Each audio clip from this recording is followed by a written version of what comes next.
Ladies and gentlemen, come on in close as you possibly can. We're going to whirl you away to the world of magic, mystery, sleight of hand, prestidigitation, legerdemain, and necromancing. Shalamalagula, beef stewa, lollapaloola. For over a decade, that's how I started my workday. At Coney Island, USA's famous Sideshows by the Seashore in Brooklyn's Beach Amusement Park, the world's greatest melting pot found at the intersection of sand, sea, sun, and fun. Now, as a kid, I loved magic. I was a voracious consumer of jokes, tricks, gags, pranks, anything that incited laughter and amazement. But when I came to work at the Coney Island Sideshow, I quickly realized that tricks are for kids, and real magic is a lot more powerful. That's why I set my sights on mastering unusual and seemingly unthinkable feats that are only possible given the right knowledge. For example, I taught myself to swallow swords, starting with a coat hanger. It seems so strangely impossible, and yet it's really just about a knowledge of your body, anatomy, and applying yogic technique to mastering involuntary reflexes.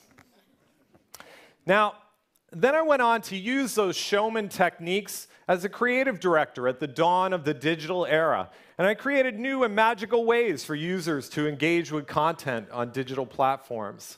And then, when desktop 3D printing came around, I was instantly obsessed by this technology that perfectly blended our digital and our physical lives.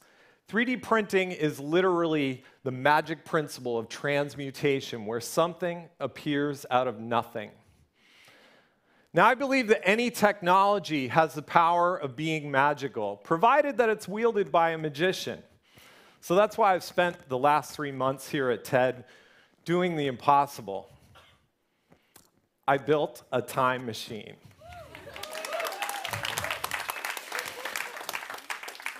Now, let me back up and explain.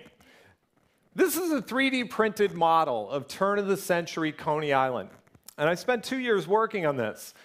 This is Luna Park, and I first became fascinated by this park by seeing it in an old stereo viewer just like this. The park was the creation of this crazy architect named Fred Thompson. His attraction, a trip to the moon, was the sensation at the 1901 World's Fair in Buffalo, New York. The ride was the first electrically operated theme ride, and it quickly spread around the world, even influencing pioneer filmmaker George Méliès's film of the same title. Now, Thompson went on to move his ride to Coney Island and make it the anchor attraction at his new amusement park. Riders would board the airship Luna, whose wings began to flap as it sailed away. Scrolling backdrops gave the illusion that the ship was sailing out over the vast expanse of space all the way to the moon, where passengers disembarked to be greeted by Selenites who gave them a tour of caverns made of green cheese.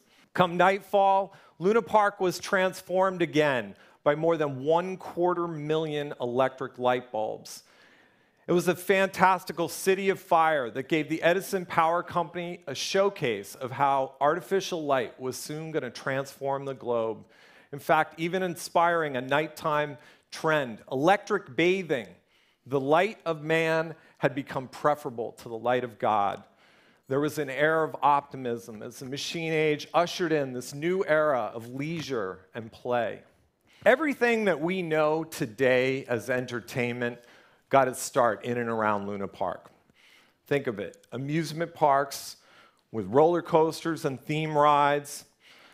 The dawn of fast food with the invention of the hot dog. Electric lighting opened the way to nighttime activity. It was the dawn of recorded media with phonographs and motion pictures.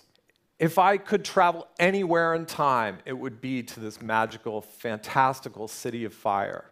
And that's why I built the time machine, so that we can all travel there. Just as the stereoscope transported viewers a century ago, the VR headset today takes this whole experience to a whole new level. Inside the time machine, it's magic.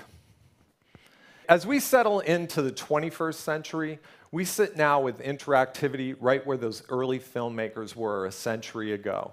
Today, we all hold a film studio in our pockets, but after more than a quarter century of internet culture, we still are navigating interfaces with metaphors based on 6 centuries of print.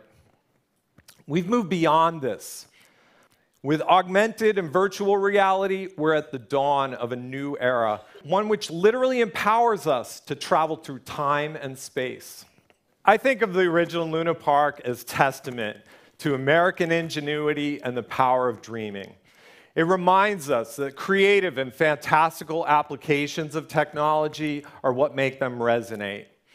It's time for us to build new forms of entertainment and expression that will extend far into the 22nd century.